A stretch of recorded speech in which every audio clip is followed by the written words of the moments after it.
I'm Quinn, and I want to tell you a story about being brave. But first, I have a question for you. Have you ever had to be brave? Maybe when you got hurt and needed to get help? If you've ever been afraid of anything, I know I have, then listen to this story. God's special people were the Israelites, and He gave them a beautiful land called Canaan.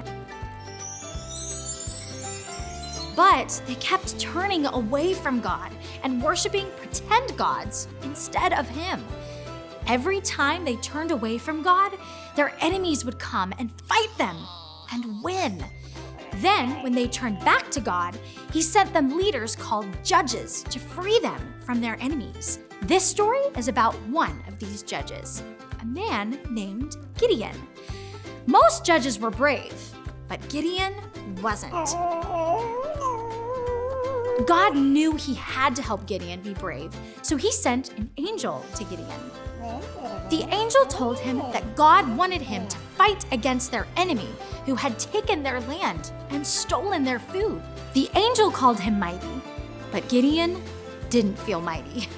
He felt like God picked the wrong person to be a leader.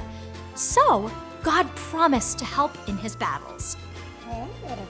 Gideon still didn't think he could do it, so he asked the angel to give him a sign that God would really be with him. God had the angel perform a miracle, and the angel burned up wet food by touching it with his stick.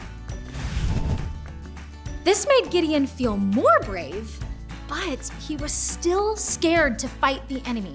So he asked God for another sign. This time, God caused the morning dew to make Gideon's sheepskin wet, but the ground around it stayed dry. Gideon became braver than before, but he still wasn't brave enough to face his enemy. So he asked God for another sign. This time, God caused the sheepskin to stay dry, and the ground all around it became wet with dew.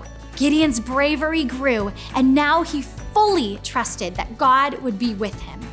God used Gideon to lead his army to defeat their enemies, even though Gideon's army was much smaller. Gideon thought he was the wrong person for the job, but when he trusted God, God helped him to be brave. That's just like us. When we trust God, God helps us to be brave too. I hope you remember that the next time you're scared about something. I know I will. Bye!